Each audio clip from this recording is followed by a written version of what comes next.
আচ্ছা আপনি ওই মোবাইলের দিকে একটু ক্যামেরাটা ঘুরাই দেন, হ্যাঁ মোবাইলের দিকে।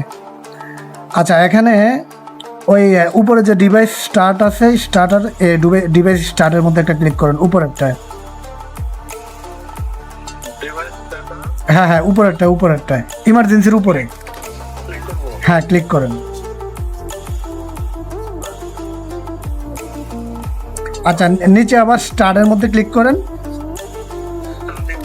হ্যাঁ হ্যাঁ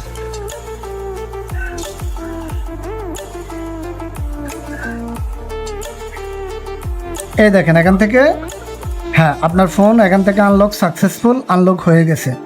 তো আসলে এভাবেই আপনি, এটা আমি বলছিলাম একটু সময় বাড়তে যাবে, বাট সার্ভার আবার এখনকার উইকলি কাজ করতেছে, তার কারণে হয়ে গেছে। ঠিক আছে। আচ্ছা বাকি সেটিংটা করতে পারবেন না?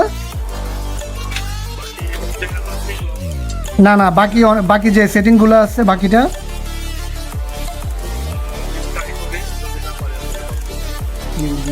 আচ্ছা এখানে রিবুটে টাচ করেন, তাহলে আমি করে দিচ্ছি একসাথেই। একটা করতে পারলে বাকি কাজগুলো আসলে নিজে করতে পারবেন। রিবুটে টাচ করেন, রিবুট।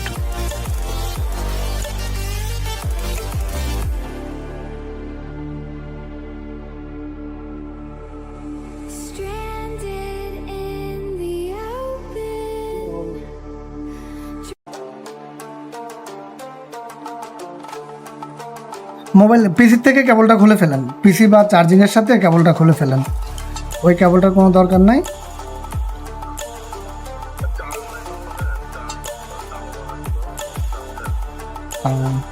না 5%ও কি নাই, কি একেবারেই কম? ও তাইলে লাগাই রাখেন, আবার বন্ধ হয়ে গেলে তো প্রবলেম।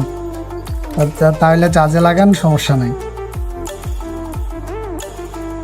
আপনি কি ল্যাপটপ দিয়ে কাজ করেন? আচ্ছা আচ্ছা আচ্ছা, ল্যাপটপ হইলে তো ভালো। আপনার বৃষ্টি বা কারেন্টের যে পরিমাণ এখনকার আবার প্রবলেম শুরু হয়েছে, ল্যাপটপ হইলে তো আর আইপিএস লাগে না। আচ্ছা এখানে মোবাইলের লকটা দেন।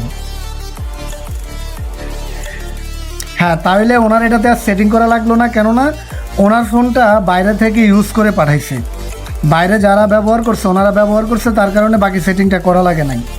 আর যদি আপনার এটা ইউজ করা না হয়তো এখানে অনেক সেটিং ছিল, তার কারণে বললাম আর কি।